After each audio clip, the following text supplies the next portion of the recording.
بسم اللہ الرحمن الرحیم۔ السلام علیکم معزز سامعین، آج سورہ ہود کے فضائل، اس کی خصوصیات آپ کے ساتھ شیئر کی جائیں گی۔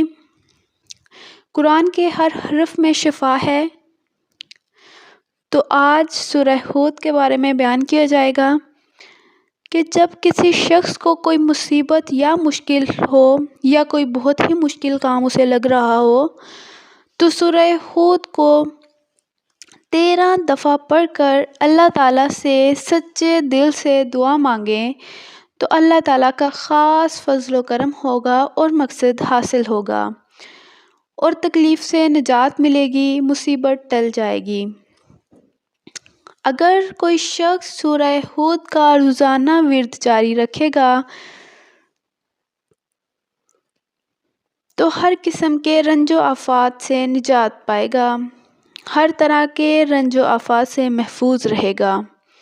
یہ تو تھے سورہ ہود کے فضائل کہ اس سے پڑھ کر آپ کو کیا کیا فوائد مل سکتے ہیں۔ چھوٹی سی ریکویسٹ ہے کہ ویڈیو کو آگے سے آگے ضرور شیئر کیا کریں تاکہ اور لوگوں کا بھی فائدہ ہو سکے۔ نیکی کی بات پھیلانا صدقہ جاریہ ہے۔ اگر کوئی آپ کی وجہ سے پڑھ لے گا، کسی کی مشکل حل ہو جائے گی تو اللہ تعالیٰ آپ کو بھی اجر و ثواب سے نوازے گا۔ باقی صورتوں کے فضائل کے بارے میں جاننے کے لیے چینل وزٹ کر لیجئے گا، اور میری کاوش پسند آئی ہو تو ویڈیو کو لائک کر کے چینل سبسکرائب کر دیجئے گا۔ جزاک اللہ۔